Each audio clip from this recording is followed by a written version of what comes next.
Hey,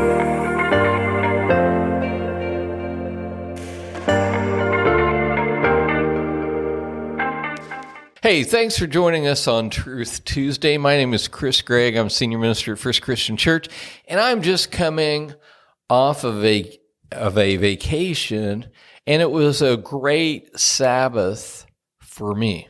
Now, it might not have been a Sabbath and a vacation for you, and so isn't it interesting that we can rest, that we can celebrate a Sabbath in different ways?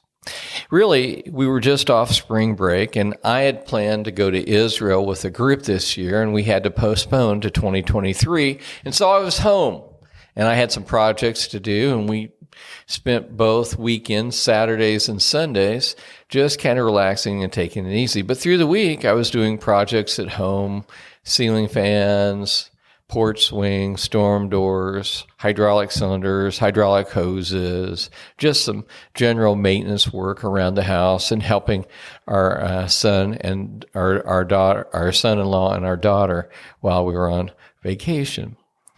And so somebody asked me during this time, he said, "Well, Chris, what do you think about the Sabbath? How important is the Sabbath?"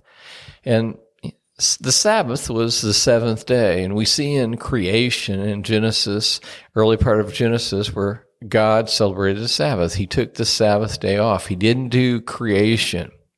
Then we see in the Ten Commandments that the children of Israel were commanded to remember the Sabbath and make it holy. So how does that apply to us today? Well, I think it's really, really important in the sense of a Sabbath or resting, taking a moment to retrospect, to reflect, to take a breath, and to pause in our lives. Otherwise, our lives are just a series of events going from one thing to another thing to another thing.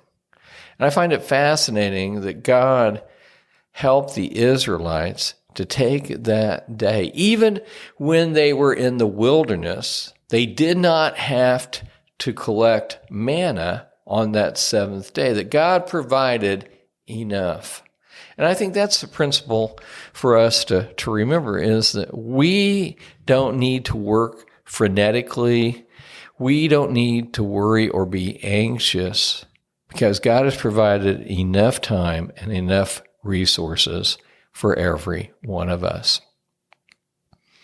And today, in our enlightened era of the last 200 years or so, where man doesn't think that they need God anymore, that they would not need a Sabbath or need rest, I find it very interesting is that we are in the most depressive, most anxious culture that we've ever had in our historic memory. And I think that's because that we've taken God out of the equation of our lives, and the Sabbath and the idea of rest and that natural rhythm that we can have. And so I think it's very, very relevant. My goal on most weekends is to take the Saturday and to kind of slow down and try to do as little as possible. And of course, every day I take a Sabbath in the morning where I take some time to read the Word, to read a devotional, to spend some time in prayer and some time in reflection, and also listening to God. I'm doing an Easter devotional right now, and a big part of it is the idea Lectio Divina, which is a holy reading. And so I'm reading some of the passages during Holy Week over and over and over again, inspecting it, looking for insights, looking for things that would be maybe a cause for sin or a sin in my life, things that I am commanded to do, different ways of looking at that passage over and over again to let it sink in and to live inside of me, and asking the Spirit of God to work through that passage and to read it until it's in my soul and it's resting in that. That's just one way to celebrate a Sabbath. But for many of us, it's recreation. It's doing something fun, something that we enjoy. It's a way of rebuilding and reworking. It's getting away from work.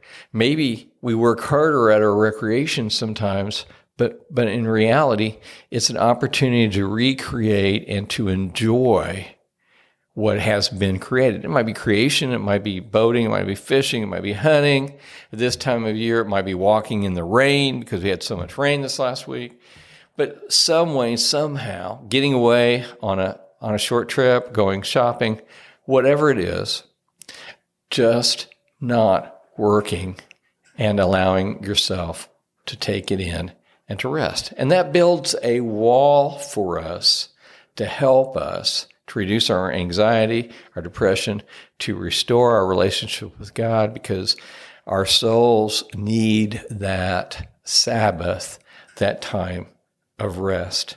Jesus said it the best in Mark chapter 2, verse 27. He said it this way. He said, "The Sabbath was made for man, not man for the Sabbath."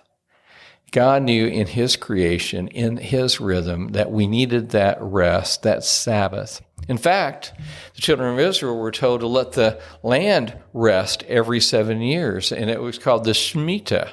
And the Shemitah was that 7th year, and on the 49th year, or the 50th year, it was a year of Jubilee, and it was created so that the buying and selling of land and the land resting and making everything and releasing the people from the cities of refuge that were being protected from the blood jail or the adventure of blood, that would occur every 49 years, or when the high priest would die.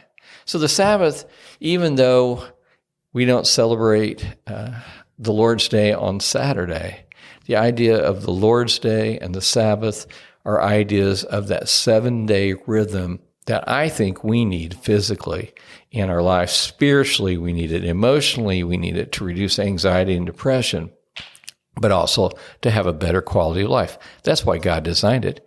He came to give us an abundant life, a life to the full.